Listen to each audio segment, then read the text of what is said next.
छत्तीसगढ़ में निशुल्क और अनिवार्य बाल शिक्षा का अधिकार अधिनियम यानी आरटीई साल 2010 से लागू है, जिसके तहत निजी स्कूलों में 25% सीटें गरीब और कमजोर वर्ग के बच्चों के लिए आरक्षित हैं। लेकिन इस बार एडमिशन प्रक्रिया शुरू होते ही विवाद खड़ा हो गया है। निजी स्कूलों का कहना है कि सरकार द्वारा दी जाने वाली फीस प्रतिपूर्ति बहुत कम है और इसी वजह से वे आरटीई के तहत एडमिशन देने में असमर्थ हैं। स्कूल प्रबंधन ने साफ कहा है कि जब तक प्रतिपूर्ति नहीं बढ़ेगी, एडमिशन नहीं दिए जाएंगे। 1 मार्च से हम असहयोग आंदोलन में हैं। अब इनके किसी नोटिस का, किसी पत्र का जवाब नहीं दे रहे हैं और हमारे से वो लगातार दबाव बना रहे हैं कि आप इसमें सहयोग करिए, उसमें सहयोग करिए। हमने बसें देनी भी बंद कर दी। लेकिन इस 1 महीने के असहयोग आंदोलन के बाद भी जब इन्होंने हमारे बातों का संज्ञान नहीं लिया, तो हमने बड़े कठोर मन से ये निर्णय लिया है कि इस वर्ष जो लॉटरी के माध्यम से विद्यार्थियों को चयन होगा स्कूलों में, और जब वो हमारे पास प्रवेश लेने आएंगे तो हम उनको प्रवेश नहीं देंगे। ये एक बड़ा निर्णय है, हमने भारी मन से इस निर्णय को लिया है। इधर सरकार ने भी सख्त रुख अपनाते हुए निजी स्कूलों को चेतावनी दे दी है कि अगर आरटीई के तहत बच्चों को एडमिशन नहीं दिया गया तो संबंधित स्कूलों की मान्यता रद्द कर दी जाएगी। बीजेपी विधायक अजय चंद्राकर ने भी कहा कि आरटीई पूरी तरह से लागू होनी चाहिए और गरीब बच्चों को अच्छे स्कूलों में पढ़ने का पूरा अधिकार मिलना चाहिए। आरटीई लागू होना चाहिए, बस एक लाइन की बात है। वो गरीब बच्चों को अच्छे स्कूलों में पढ़ने का अवसर मिलना चाहिए। इसमें कोई भी गतिरोध हो, सत्र शुरू होने के पहले तत्काल हल निकलना चाहिए। वहीं कांग्रेस ने इस पूरे मामले को लेकर सरकार पर सीधा हमला बोला है। प्रदेश अध्यक्ष दीपक बैज ने कहा कि सरकार की नाकामी की वजह से गरीब बच्चों के एडमिशन प्रभावित हो रहे हैं। केंद्र की कांग्रेस की सरकार ने आरटीई के तहत गरीब बच्चों के एडमिशन शुल्क पूरी तरह से उन्होंने फ्री रखा, लेकिन वर्तमान सरकार की नाकामियों की वजह से और प्राइवेट स्कूलों में उन बच्चों की फीस की पैसा नहीं जमा करने की वजह से आज कहीं ना कहीं नर्सरी बच्चों का जो एडमिशन का सिस्टम खत्म हुआ, तो सीधा सीधा गरीबों के बच्चे अब पढ़ाई से वंचित होंगे। इसका सीधा सीधा राज्य सरकार जिम्मेदार है। कुल मिलाकर आरटीई को लेकर छत्तीसगढ़ में एक बार फिर टकराव की स्थिति बन गई है। जहां एक तरफ निजी स्कूल अपनी मांगों पर अड़े हैं, तो वहीं सरकार सख्ती दिखा रही है। अब देखना होगा कि सत्र शुरू होने से पहले इस विवाद का हल निकलता है या फिर नहीं निकल पाता, क्योंकि इस खींचतान का सबसे ज्यादा असर गरीब बच्चों की पढ़ाई पर पड़ सकता है। टीवी 24 न्यूज के लिए राजधानी रायपुर से कुलेश्वर पांडे की रिपोर्ट।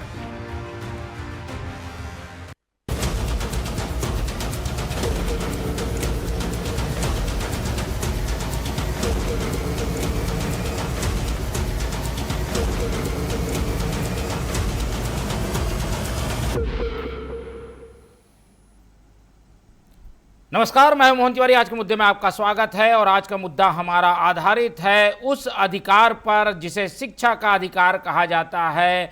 छत्तीसगढ़ में एक तरीके से विवाद सा छिड़ गया है। आरटीई यानी कि शिक्षा के अधिकार को लागू करने के लिए हालांकि दबाव बनाया जा रहा है सरकार की ओर से कि भाई इसे बेहतर ढंग से लागू किया जाए, लेकिन निजी स्कूलों की भी कुछ समस्याएं हैं और जिनका हल अब तक नहीं निकला है, जिसकी वजह से ऐसा लगता है कि छत्तीसगढ़ में शिक्षा का अधिकार फिलहाल उन बच्चों को नहीं मिल पाएगा जो इसके लिए हकदार हैं। क्या है ये विवाद और ये विवाद क्यों हुआ है, इसका हल कैसे निकलेगा और बच्चों को शिक्षा का अधिकार कैसे मिल पाएगा, इन्हीं सब मुद्दों पर आज हम चर्चा करेंगे। उससे पहले मिल लेते हैं उन मेहमानों से जो इस चर्चा में हमारे साथ रहेंगे। हम बहुत स्वागत करेंगे।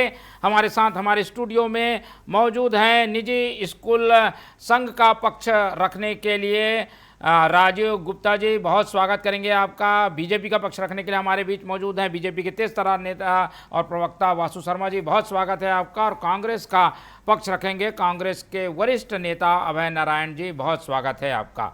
तो जैसा कि हमने बताया कि शिक्षा का अधिकार ज़रूरी है, 2009 में ये कानून बना तो ये उम्मीद थी कि जो वो बच्चे जो कि बड़े स्कूलों में, निजी स्कूलों में अपने बच्चों को नहीं पढ़ा पाते, वो सरकार की मदद से ये अधिकार उन बच्चों को दे पाएंगे और इसके लिए सीटें आरक्षित की गई। वो उन सीटों के बदले में सरकार इन स्कूलों को पैसे देने वाली थी, लेकिन हुआ ये कि कुछ पैसे तो दिए गए लेकिन निजी स्कूलों की जो समस्याएं थी वो हल नहीं हो पाई। अब स्थिति यह है कि शिक्षा का अधिकार बंद सा होने जा रहा है। क्या है इसके पीछे की वजह और सरकार को क्यों कहना पड़ रहा है कि अगर ये बंद हुआ तो मान्यता खतरे में आ जाएगी? पहले राजीव जी की ही प्रतिक्रिया ले लेते हैं और उनसे समझने की कोशिश करते हैं कि सारा दारोमदार आप लोगों पर निर्भर है और ये एक मानव रूप से मानवता भी है कि भाई गरीबों के बच्चे पढ़ना चाहते हैं, उनको अधिकार भी मिला हुआ है, कानून भी बना हुआ है, पर निजी जो स्कूल संघ है वो इसमें क्यों रोड़े अटका रहा है? क्या कारण है कि वो इनकार कर रहा है पढ़ाने से? इस देश के नागरिकों के अधिकार के लिए बनाए गए हैं, उसमें एक बेहतरीन कानून है। इसका पालन 2011 से इस प्रदेश के सारे स्कूल करते आए हैं। विवाद की स्थिति इसलिए उत्पन्न हुई कि 2011 में छत्तीसगढ़ सरकार ने ये तय किया कि पहली से 5वीं तक हम 7,000 रुपये देंगे प्रति विद्यार्थी प्रति वर्ष। उसके बाद 6वीं से 8वीं तक 11,500 रुपये देंगे प्रति विद्यार्थी प्रति वर्ष। 2016 से 5 वर्ष गुजरने के बाद 2016 से हम लगातार मांग करते रहे कि ये राशि कम है, इसको बढ़ाया जाए बढ़ाया जाए बढ़ाया जाए। लगातार मांग हुई इसकी, सैकड़ों मेरे पास कागज हैं, जो तब मंत्री थे, तब सचिव थे, सब दिए। जब इन्होंने कुछ भी नहीं किया तो हमने 2025 में, जुलाई 2025 में हाई कोर्ट में याचिका लगाई, जिसका आदेश आया 19 सितंबर 2025 को कि इनके आवेदन पे 6 महीने के अंदर इसका निराकरण करें और बताएं कि ये राशि आप कितनी करने वाले हैं। उस बात को भी जब अब 6 महीना हो गया तो 1 मार्च से हम असहयोग आंदोलन कर रहे हैं। असहयोग आंदोलन का भी जब कोई असर नहीं हुआ, ना कोई बात आगे बढ़ी, हम कोशिश करते रहे। हमारे संगठन में तमाम मतों को मानने वाले लोग हैं, भाजपा के लोग भी हैं, कांग्रेस के भी लोग हैं और भी लोग अलग अलग मतों को मानने वाले हैं। उन्होंने बहुत कोशिश की सरकार और स्कूल शिक्षा विभाग के लोगों से। मैंने कई बार माननीय सचिव महोदय का समय मांगा। नीचे के अधिकारी जितने हैं वो सभी मानते हैं कि गलत है, लेकिन जब ये गतिरोध नहीं टूटा तो हमने शनिवार को हमने ऐलान किया कि इस बार हम लोग शिक्षा के अधिकार कानून अंतर्गत जो प्रवेश होने वाले नहीं देंगे। ये निर्णय बहुत कठोर है, लेकिन अगर गतिरोध ऐसे ही चलता रहा तो हम इसमें डिंगेंगे नहीं। आपकी जानकारी के लिए, शायद आपने अपने उद्बोधन में जिक्र भी किया कि कल स्कूल शिक्षा विभाग से पत्र आया। मुझे आपत्ति उसमें 2 चीज़ों में है जो कल इन्होंने मीडिया में जारी किया। पहला कि हम आपकी मान्यता रद्द कर देंगे। आप सरकार हैं, आप जो चाहे कर सकते हैं, लेकिन किसी भी सरकार का, किसी भी विभाग का, सरकार के लोगों का ये काम है कि गतिरोध कैसे टूटे, इस पे आगे आना चाहिए। दूसरा, इन्होंने खुद कहा कि प्रति विद्यार्थी जो खर्च होता है वो स्कूल शिक्षा विभाग देता है। तो 2011 से लेकर 2026 तक, आज 14 साल हो गए, 15 साल हो गए, आपका प्रति विद्यार्थी खर्च नहीं बढ़ा। जो ये खुद बोल रहे हैं उसमें खुद, इसमें हमने अवमानना याचिका भी दायर की है। मुझे लगता है कि कोर्ट से उसमें भी हमको राहत मिलेगी। गतिरोध किसी भी तरीके से टूटना चाहिए। हम एक कदम, आप एक कदम बढ़ेंगे तो हम 2 कदम बढ़ेंगे। निजी स्कूलों का भरोसा मैं स्कूल शिक्षा विभाग को दिलाता हूँ। ठीक है, तो पूरी जो एक तरीके से ये विवाद है वो इस बात पर टिका हुआ है कि जो फीस की प्रतिपूर्ति है उसकी राशि को बढ़ाया जाए, और उसके लिए शायद सरकार अभी कितनी तैयार है ये समझ नहीं आता। लेकिन कांग्रेस को इसमें एक मुद्दा मिल गया है। आज ही युवा कांग्रेस का प्रदर्शन भी था, अध्यक्ष जी का हमने बयान भी सुना दिया। कांग्रेस इस मसले को कैसे लेती है, क्योंकि ये जो फीस की वृद्धि है वो तो कांग्रेस के समय भी नहीं हुई थी। अभय नारायण जी, मोहन तिवारी जी, मनमोहन सिंह की सरकार के समय बहुत सारे ऐतिहासिक निर्णय हुए जो आज देश में लागू हैं। सूचना का अधिकार, शिक्षा का अधिकार, भोजन का अधिकार। और 2014 के बाद से जब से मोदी सरकार आई है तो पहला काम ये है कि जितने गरीबों के लिए और जनहित में निर्णय कांग्रेस सरकार ने लिए, उसमें मनरेगा भी है, काम का अधिकार, उनको कैसे बंद कर दिया जाए, कैसे उसमें ऐसे समस्या उत्पन्न की जाए कि वो न चल पाए। और उसका प्रमाण है कि चाहे आयुष्मान योजना लागू है, 5 लाख तक का इलाज होगा, डॉक्टर इलाज कर देते हैं, उनको पेमेंट नहीं मिलता है, फिर वो इलाज बंद करने की धमकी देते हैं, फिर बातचीत होती है, फिर 10-20%, 25% पेमेंट अलाउ होता है। आज हम बहुत संवेदनशील विषय पर है, शिक्षा का अधिकार। सरकारी स्कूल, सरकारी व्यवस्थाएं पूरे बच्चों के लिए माकूल नहीं है, उतनी स्कूलें नहीं है, उतनी व्यवस्थाएं नहीं है, इसलिए प्राइवेट शिक्षा का भी व्यवस्था किया गया। प्राइवेट स्कूल जो होते हैं उनके अपने नाम होते हैं, उनके अपने खर्चे होते हैं, सरकार के मानदंड में वो इन स्कूलों को चलाते हैं।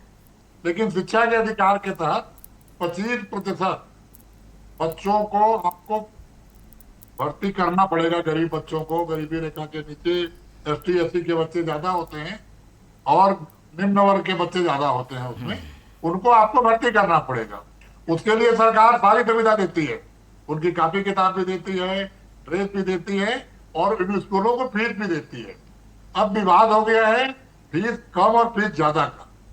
तो कांग्रेस का ऐसा स्पष्ट मत है कि वर्तमान की चाहे केंद्र सरकार हो, चाहे छत्तीसगढ़ की विष्णुदेव साय सरकार हो, इनका पूरा का पूरा प्रयास है कि IIT के तहत प्रवेश बंद हो जाए, IIT कानून समाप्त हो जाए और गरीब के बच्चों की शिक्षा से वंचित किया जाए। ये सीधा आरोप है, इसमें कहीं हीला वाला नहीं है। अगर ऐसा नहीं होता तो बीच का रास्ता निकालना चाहिए। ये क्या फरमान है कि हम आपका मान्यता रद्द कर देंगे? आपके पास सुविधा है क्या इतने बच्चों को पढ़ाने की? IIT के तहत मेरी जानकारी में लगभग 3 लाख बच्चे छत्तीसगढ़ में पढ़ते हैं। उन 3 लाख के लिए आप 75% बच्चे जिनके लिए आपके पास कमरे नहीं है, जिनके लिए आपके पास संसाधन नहीं है। भूपेश सरकार के जो आत्मानंद स्कूल की योजना क्या थी? यही तो योजना थी कि हम इंग्लिश मीडियम की पढ़ाई भी सरकारी स्कूलों में कराएं ताकि प्राइवेट स्कूलों की फीस जो नहीं दे पा रहे हो, जो उच्च वर्ग के बच्चे जाते हैं, मध्यम वर्गीय लोग नहीं पढ़ पा रहे हो, निम्न वर्ग के लोग नहीं पढ़ पा रहे हैं, उनके लिए उसको भी आप बंद करने में लगे हैं। उसके भी क्या हालात है मोहन तिवारी जी, आप तो छुपे नहीं है।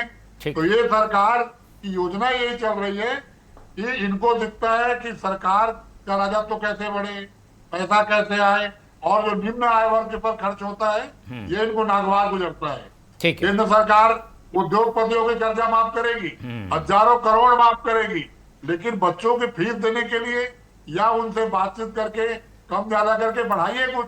भाई उनकी मांग भी गलत नहीं है। मैं प्राइवेट स्कूलों की इस बात के विरोध में हूँ कि एडमिशन बंद नहीं करना चाहिए। राजीव गुप्ता जी से मैं अपील करूंगा कि ये स्टेट, उन्होंने हालांकि कहा है कि बहुत कठोर मत से, लेकिन ये सरकार को ना संवेदनशील बन चाहिए ना कठोर बन चाहिए।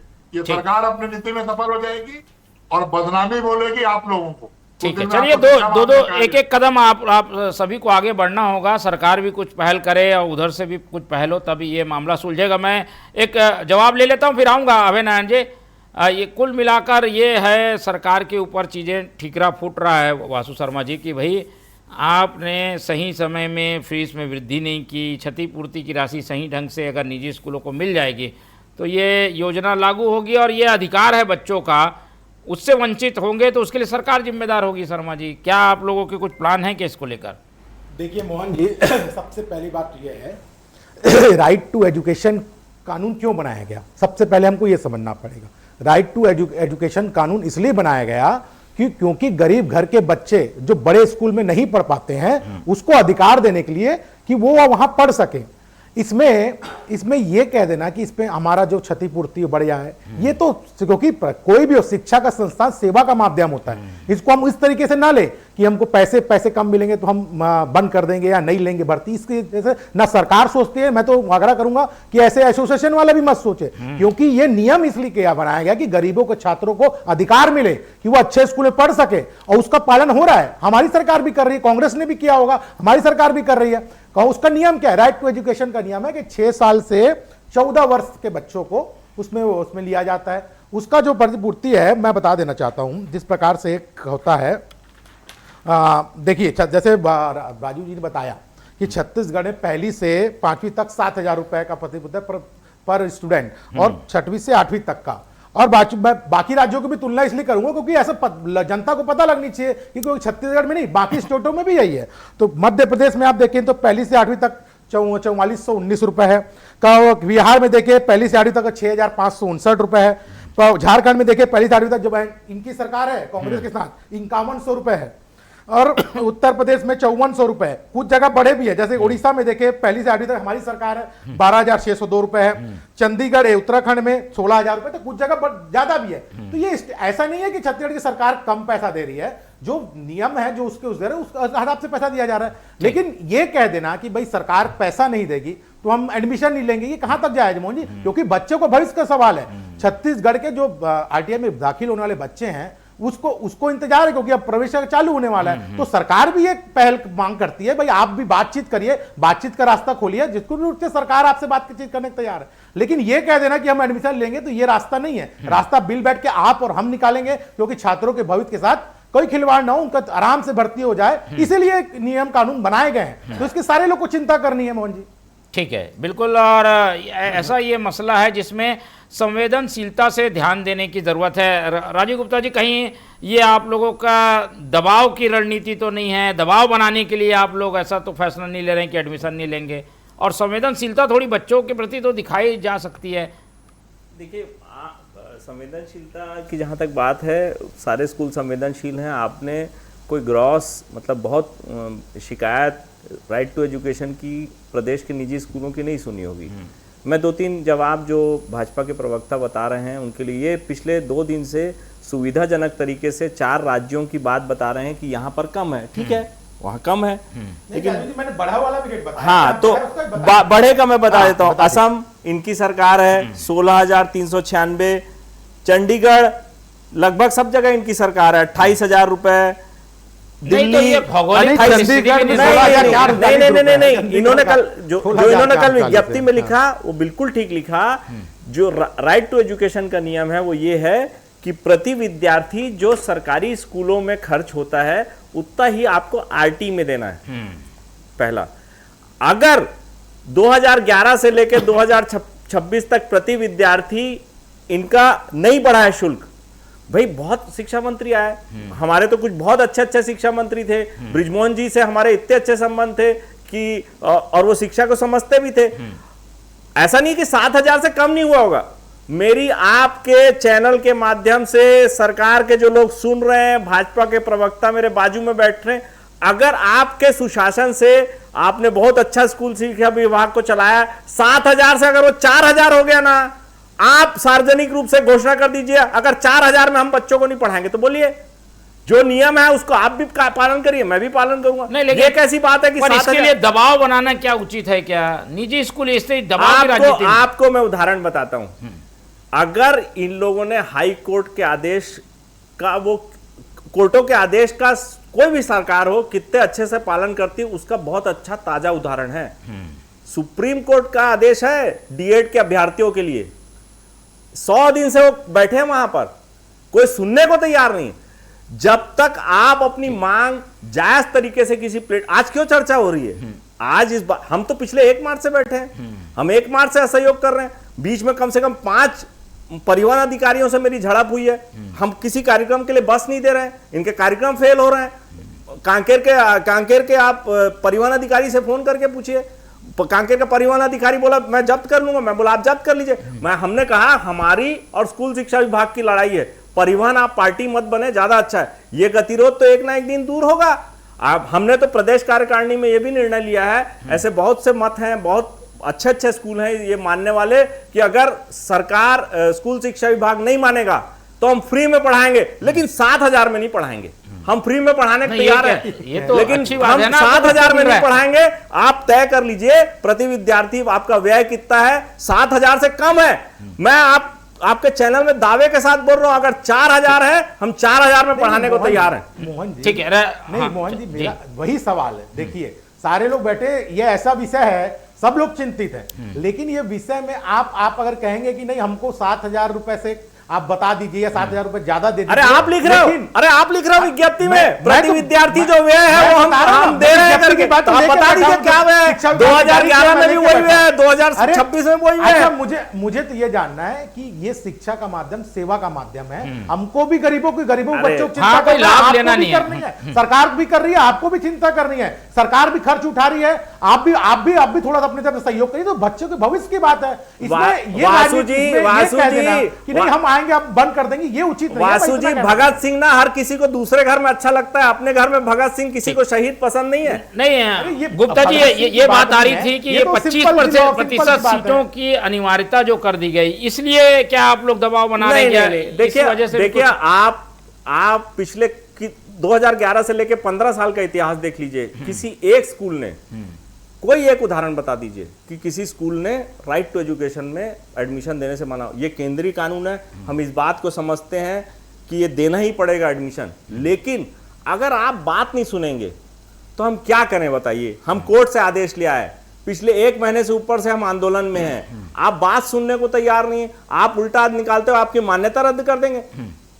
तर्क से बात करनी चाहिए। मैं तो आज भी बोल रहा हूं, आपका अगर 7,000 से कम है आप बताइए कि हमारे स्कूलों में जो प्रति विद्यार्थी व्यय 7,000 नहीं, हमने ज्यादा दे दिया था गलती से 2011 में, अब कम हो गया, 4,000 हो गया, 3,000 हो गया, तो हम 3,000 लेने को तैयार हैं। मैं कहां बोल रहा हूं? ठीक है, हमारे साल से कहां बोल रहा है कि आपको 7 का 10 ही देना है, 25 देना है?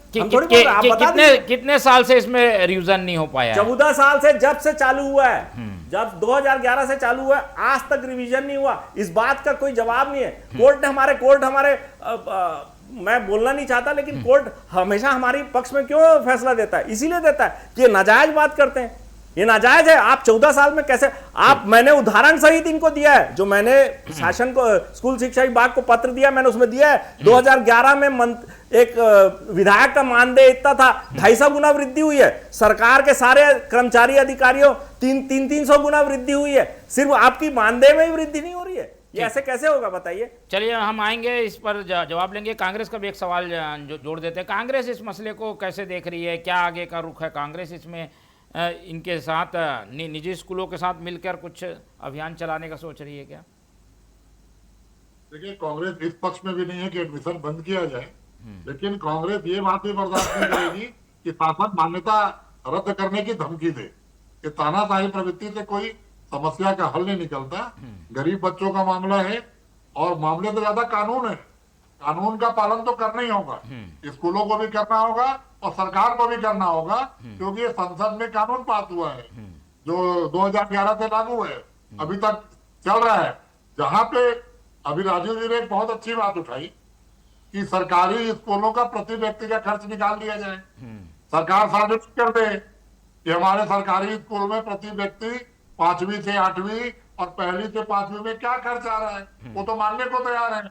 अगर 4,000 आता है तो 4,000 लेंगे, 7,000 आता है तो 7,000 लेंगे, लेकिन अगर 12,000 आए तो 12,000 देना होगा। लेकिन मेरी सीधा मैं कह रहा हूं कि संवेदनशील विषय में कि भारतीय जनता पार्टी की पूरी सोच विचार पूंजीपति और पूंजीगत होती है। ठीक है, भारतीय जनता पार्टी चाहती है बंद हो जाए। चलिए, भारतीय जनता पार्टी विवाद चाहती है, इसका हल निकालना ज्यादा जरूरी है। सरकार क्या सोच रही है? वासु जी, क्या कुछ पहल होगी, बातचीत होगी?